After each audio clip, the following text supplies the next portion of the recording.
Webheads, guess what? It's Monday, which means it's the important time of your day, which is to vote on your favorite comic book cover of the week.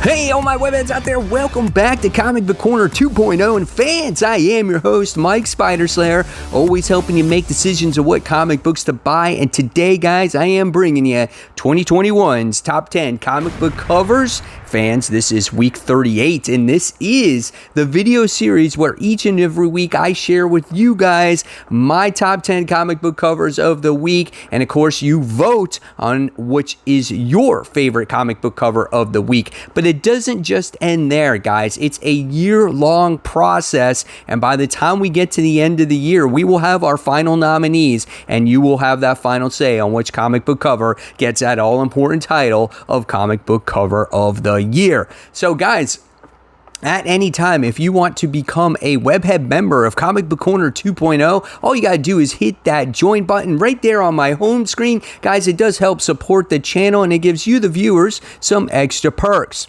Okay, guys, so let's get started this week with the countdown, kicking off with who won week 37. And guys, let me just tell you, this cover was a standout for you. It just blew all the other competition out of the water, and this one wound up going to Black Widow issue 11, the Adam Hughes main cover. That's right, guys. You know, she was showing those guns, and it was quite impressive. And let me just tell you, I was happy that nothing got censored on this particular video. So congratulations to Black Widow issue 11. You'll wind up moving on to the next round. So let's get started now officially with this countdown with number 10. And number 10 goes to a different style of cover. And this one goes to Supergirl, Women of Tomorrow, issue 4. This is cover B by Besh. I like this cover because I liked the colors. It actually was a bit of a standout. I like the facial expression of Supergirl on here. Big, bright eyes looking at you, huge eyelashes. I just loved how her whole body kind of took up the whole cover. Different type of art style for me, a little bit of an anime style, but it was different. It caught my attention, thought it should be recognized. And if this one is your favorite, just make sure you vote in the comment section below. No more than one vote per person, guys. Remember that. And you can't thumbs up someone else's vote. You have to make sure you write it in that comment section below. And then if you don't like any of the covers I provide for you here today, that's no problem. You can always write in your own cover and it could start to trend and overtake that top 10.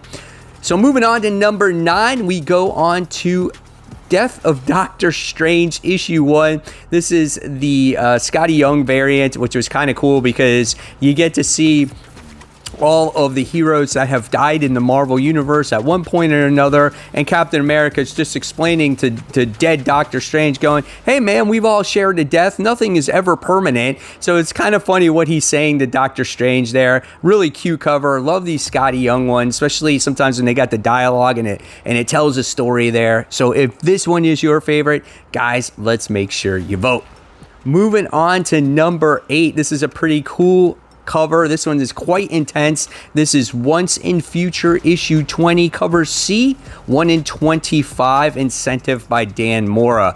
I have not read this series in quite a long time, but let me just tell you, whatever is on that cover right there is just very horrific. The detail that goes into the character is awesome. I love the horns all over his head and everything. Just a really great looking cover. Everything in the background is on fire and just being, I guess, controlled by dragons and demons. And man, it's a pretty cool looking cover, man. So I was like, oh yeah, I'm putting this one on there.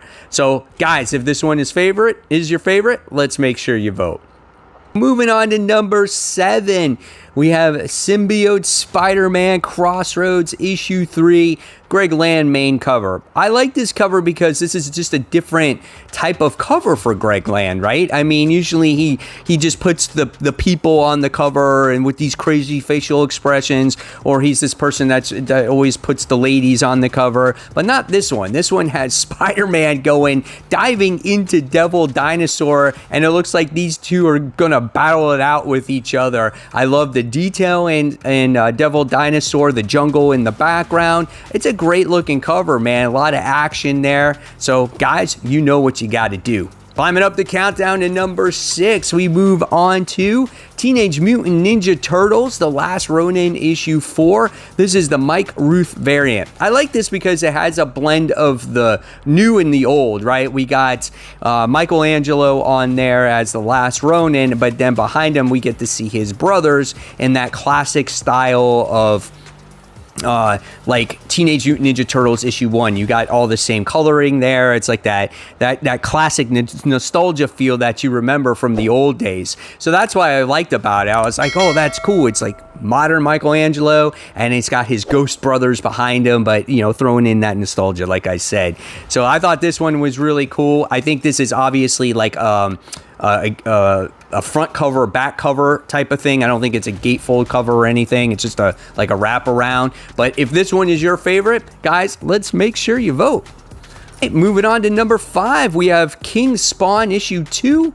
Cover C by Fernandez. So for once, I don't pick the Todd McFarlane one. Actually, I think this is the second week in a row. But I thought this one was different for a Spawn cover. We just get to see, which looks like Spawn looking down, and look at that, man. There's blood coming out everywhere. There's chains hanging. I just thought, you know, it was just different. It was kind of artistic like. It just, I don't know, it was like demonic. It was just dark, and I liked it. Just nothing in particular. I thought it was just a different type of style of cover. So if this one is your favorite, let's make sure you vote, guys. So climbing higher on this countdown, we move on to number 4, and you guys know how I feel about Jenny Frison covers. This is another one in Catwoman. This is issue 35.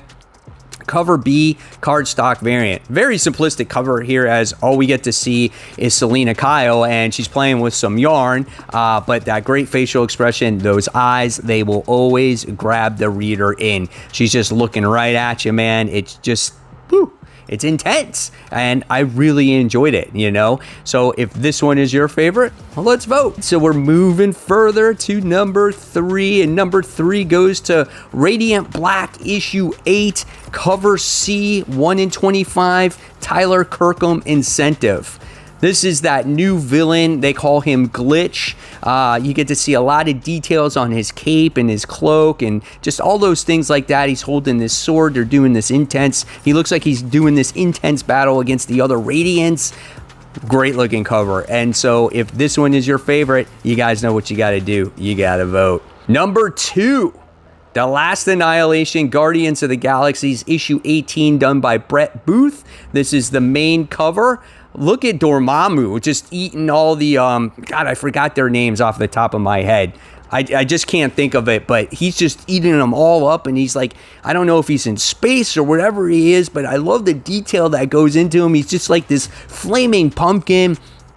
Brett Booth covers are so awesome. This one's intense. I love the colors of it. It's very bright and vibrant. So if this one is your favorite, let's vote, guys. We have our number 1 spot, X-Men issue 3, X-23 Jae-Hung Lee trade variant. This cover is intense, as you get to see Laura just finishing up the battle with her claws still extended out, and she looks like she did battle against some dude there. You get to see him lying behind her, and you got to see the X-Men logo, like it's neon, so it's like a neon sign.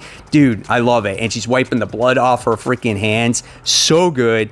Awesome cover. If this one is your favorite, like I said, guys, you know what you got to do. You got to vote. So there you guys have it. There are my top 10 comic book covers of the week. Hopefully you enjoyed it. Always vote in the comment section below. And guys, if you like this video, please give it a thumbs up. Subscribe to the channel. Don't forget to hit that bell. And of course, if you like the content, click on some right here. I'm going to leave you more. And as always, guys, keep buying, keep collecting, and most importantly, keep reading those comics. Until next time, guys, take care. I'll see you soon. Bye.